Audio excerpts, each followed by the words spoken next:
Hello everyone, welcome to WowOS. So, इस particular screen set is evident कि we'll be covering October magazine, but not as usual. As you all know, we'll be having our own summary of that. So, in this summary, actual number of pages will be almost one third of the Visions magazine. But the thing is, like, the content will be, as we use a shorter format, so content will be somewhere around 55%. Okay. We are not removing any of the important points out of this. We are just removing the redundancy.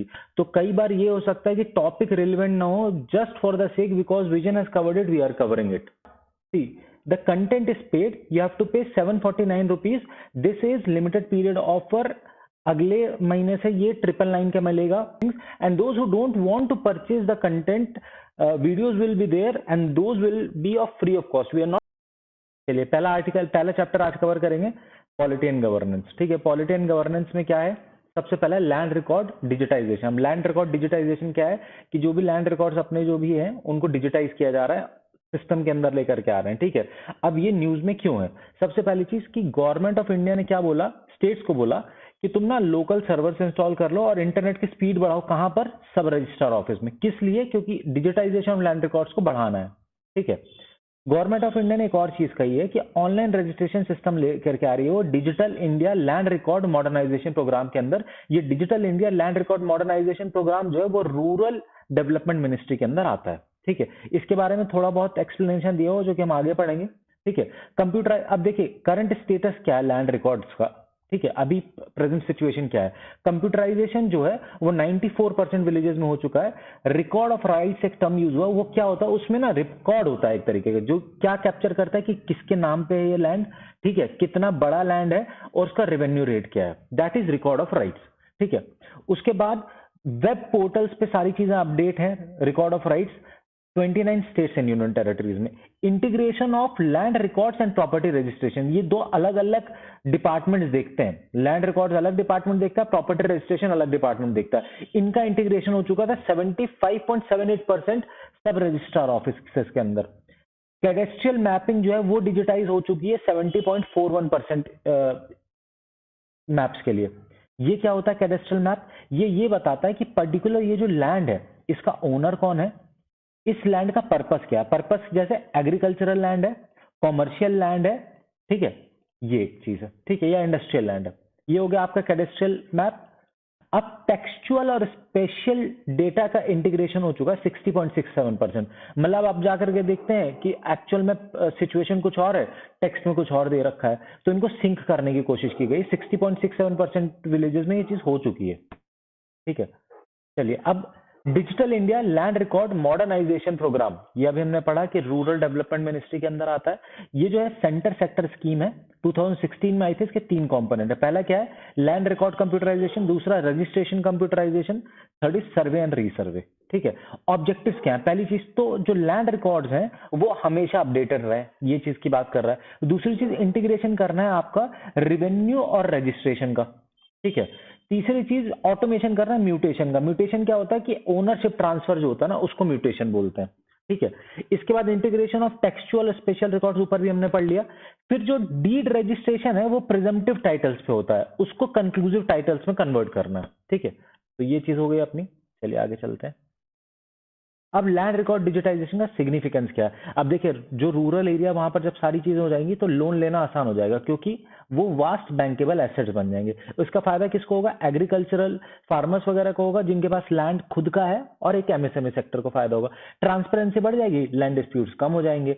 New infrastructure development जो है वो आसान हो जाएगा. क्यों हो जाएगा आसान? क्योंकि लैंड एक्विजिशन जो है आसान हो जाएगा. आज की डेट में पता ही नहीं होता ये वाला लैंड किसका है, वो वाला लैंड किसका है.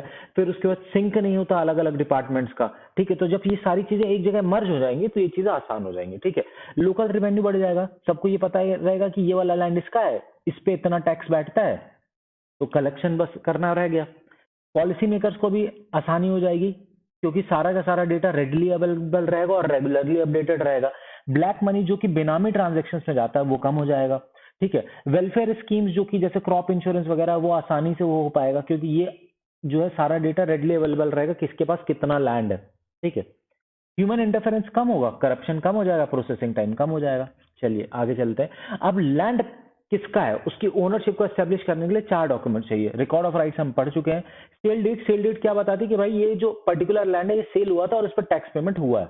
फिर सर्वे डॉक्यूमेंट है, सर्वे डॉक्यूमेंट बाउंड्री बताता है, ठीक है। उसके बाद आपका प्रॉपर्टी टैक्स रिसिप्ट होता है। चलिए आगे चलता है। अदर और क्या क्या इनिशिएटिव्स हैं डिजिटाइजेशन लैंड रिकॉर्ड से रिलेटेड। पहला है national generic document registration system, ये रजिस्ट्री से रिलेटेड होगा, सॉफ्टवेयर एक है, एनआईसी ने डेवलप कर दिया। Unique land parcel identification number system, जैसा कि इसका नाम है, एक यूनिक आईडी देता है किसको, लैंड को, ठीक है। जियो रेफरेंस कोऑर्डिनेट्स पे काम करता है। चलिए आगे चलते हैं। भूनक्शा, ये कैडेस्ट्रल मैपिंग से रिलेटेड। कैडेस्ट्रल मैपिंग हमने पढ़ ली, यहां पर पढ़ा था हमने कि भाई किसका है, किस पर्पस के लिए, कितना है लैंड, हो गया।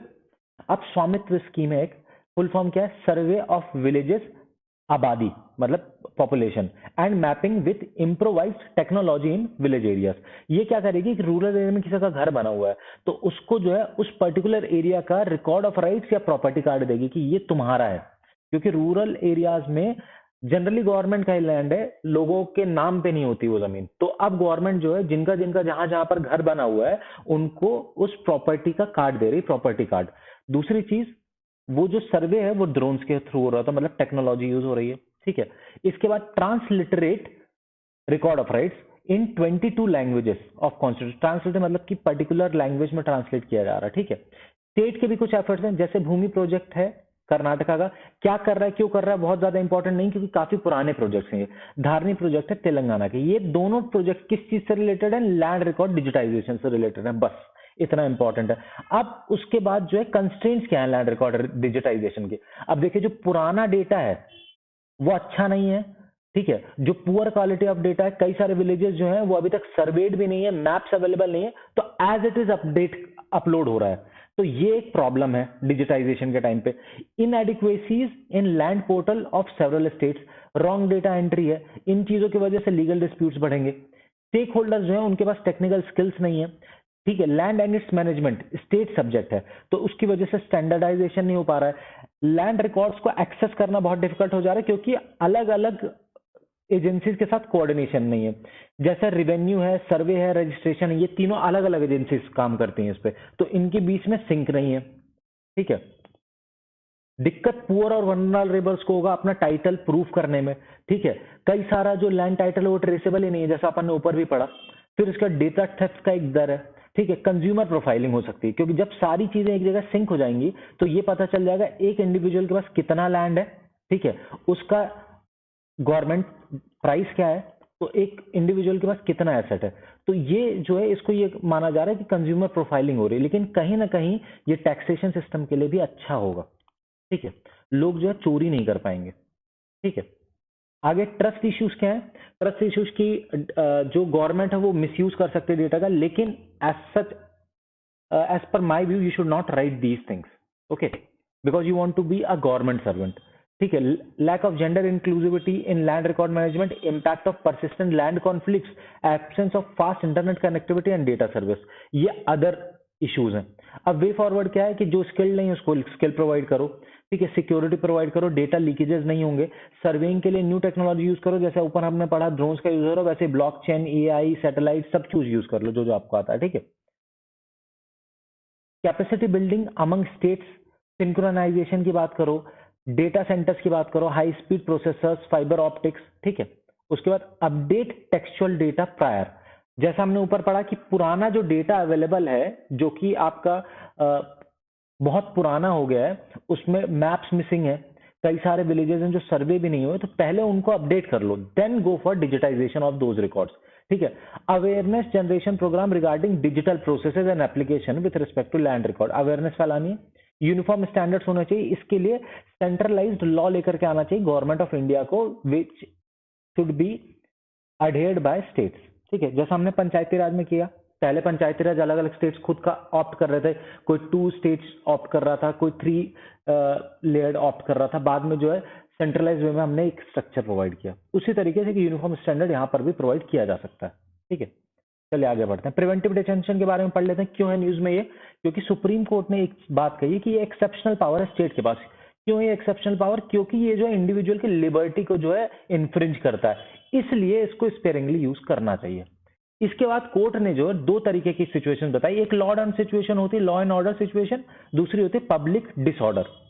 तो सुप्रीम कोर्ट ने ये कहा है कि प्रिवेंटिव डिटेंशन जो है पब्लिक डिसऑर्डर के लिए ही यूज होगा, लॉ एंड ऑर्डर सिचुएशन के लिए यूज नहीं होगा। उसके बाद सुप्रीम कोर्ट ने एक जजमेंट है अशोक कुमार एंड दिल्ली एडमिनिस्ट्रेशन का 1982 का, इसको कोट किया, जिसमें ये कहा है कि जो प्रिवेंटिव डिटेंशन है ये किसी को सजा देने के लिए नहीं है, ये प्रोटेक्शन ऑफ सोसाइटी के लिए है। ठीक है, चलिए आगे बढ़ते हैं। प्रिवेंटिव डिटेंशन 4 ग्राउंड्स पे ही किया जा सकता है। पहला जो है स्टेट की सिक्योरिटी के लिए, दूसरा इंडिया की सिक्योरिटी या फॉरेन अफेयर्स के लिए, तीसरा पब्लिक ऑर्डर के लिए, चौथा supplies and essential services and defence के लिए। चलिए आगे चलते हैं।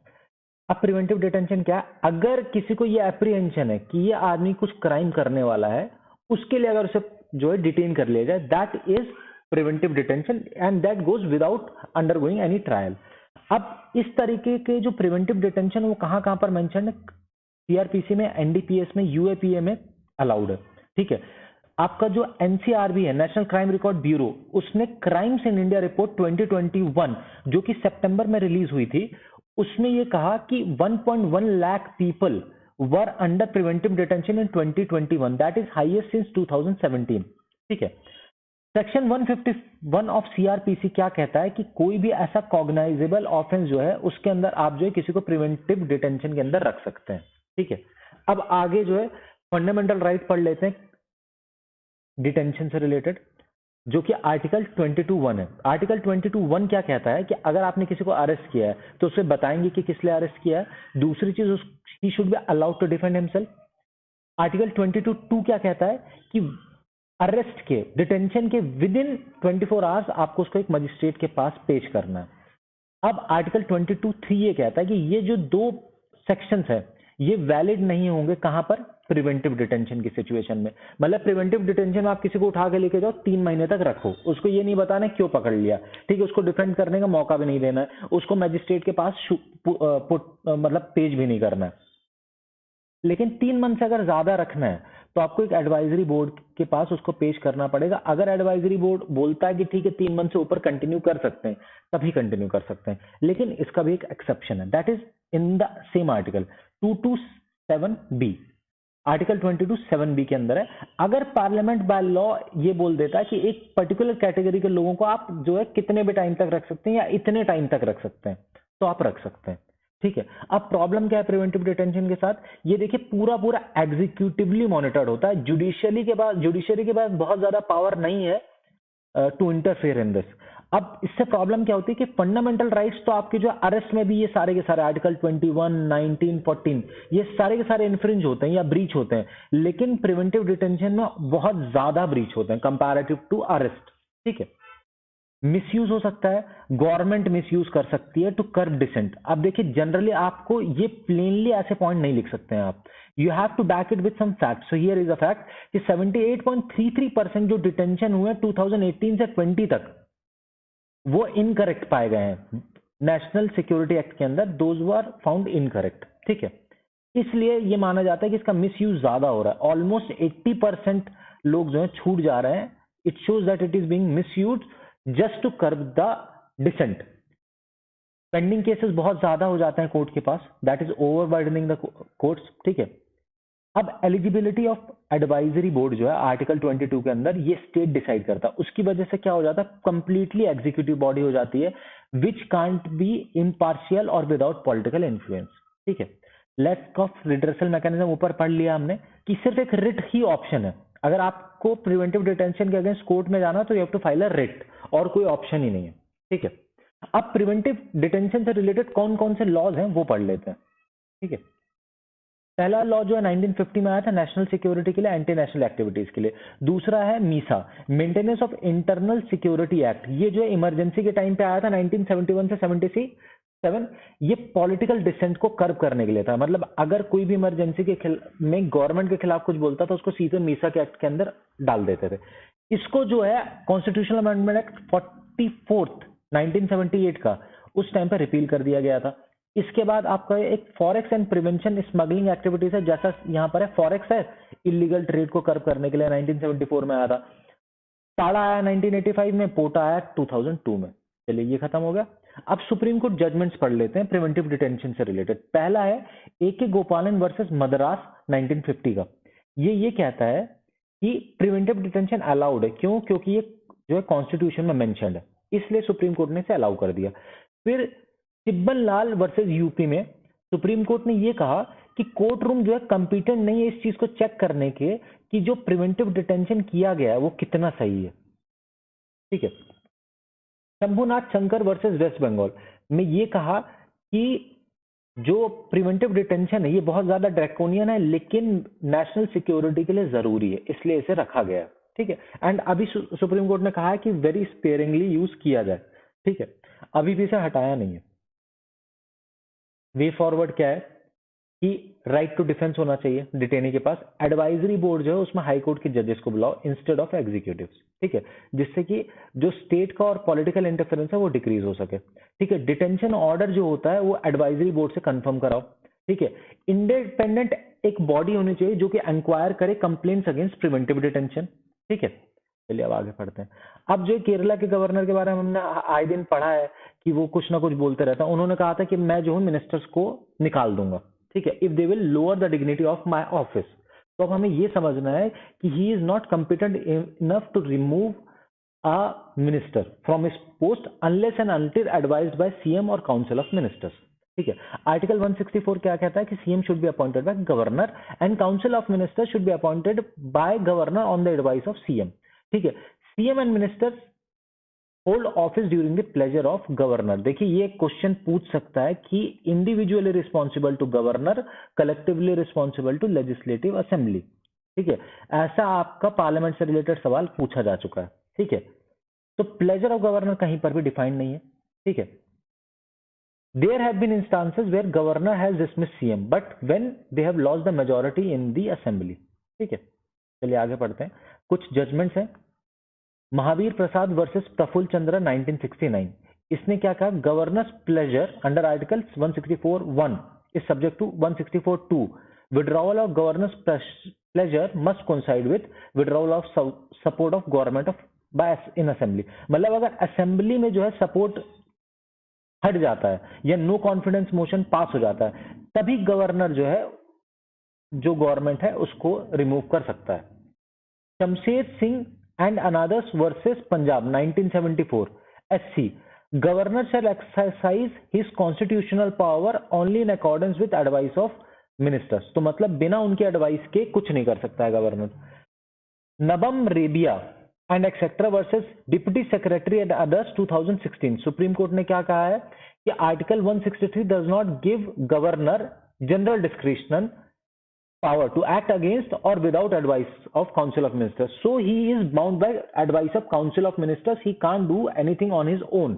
ये लिखा हुआ है। इसके बाद देखिए एक अमेंडमेंट रूल आया 2022 में आईटी का। ठीक है, information technology intermediary guidelines and digital media ethics code. ये क्यों आया? Social media, digital media and OTT platforms के लिए, कि यहां से अगर कोई कंटेंट हटाया जा रहा है तो कोई अगर कंप्लेन करना चाहे तो कर सकता है।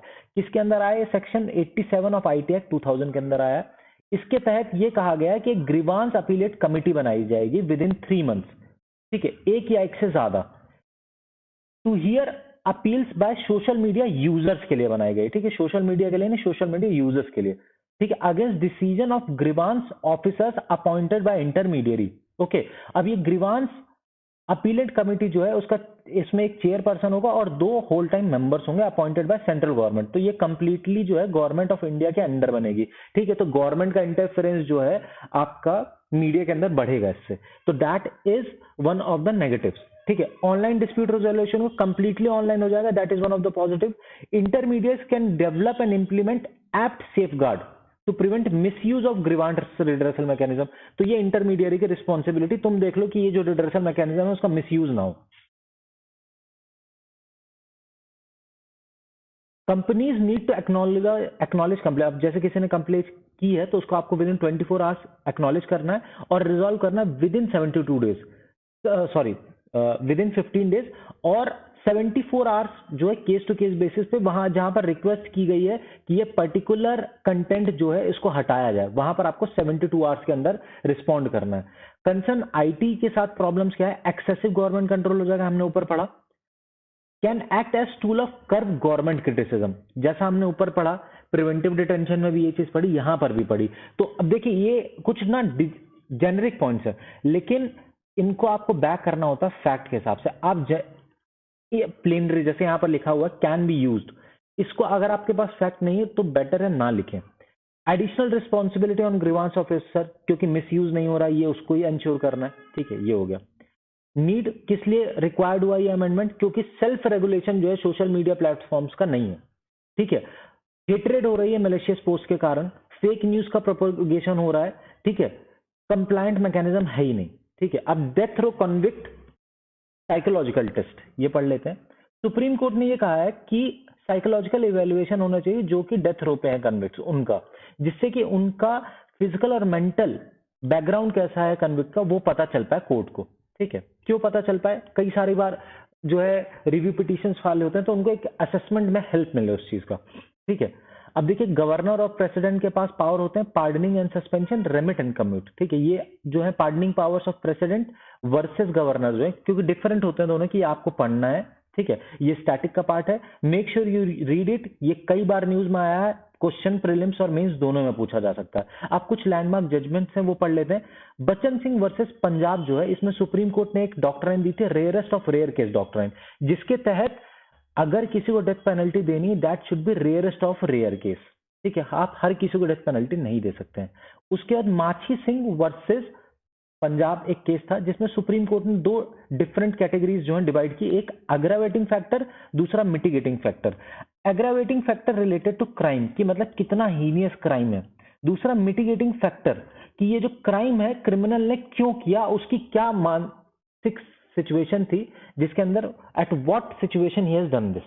Suppose someone has killed someone because of some issues like he is mentally ill, mentally retarded, or someone has been pushed to that extent so that he killed him very brutally. Suppose a wife killed his husband who used to beat her every day, okay, and she has killed her in a very wild manner. You can't give him death penalty because that comes in a mitigating factor. If for pleasure I have killed someone very brutally, that is one situation. Second, where I have suffered a lot and then I took that step. So you have to consider that situation of the criminal as well. What kind of crime I have done, and what ramification those crimes can have towards the general society. That you have to think during aggravating factors. ठीक है। इसके बाद grievance redressal index है, कौन देता है, department of administrative reforms and public grievances, किनको देती है, ministry, department and autonomous bodies को। Currently UIDAI unique identification authority of India को लास्ट 2 मंथ से मिल रहा है, हर मंथ दिया जाता है। ये unique identification authority of India क्या है, स्टैट्यूटरी बॉडी है, अंडर आधार एक्ट 2016 बनी है, मिनिस्ट्री ऑफ माइटी के अंदर है, that is electronics and IT. So guys, that's it for chapter 1. Tomorrow again we'll see chapter 2. Till then, good day, happy learning. Please join our Telegram channel and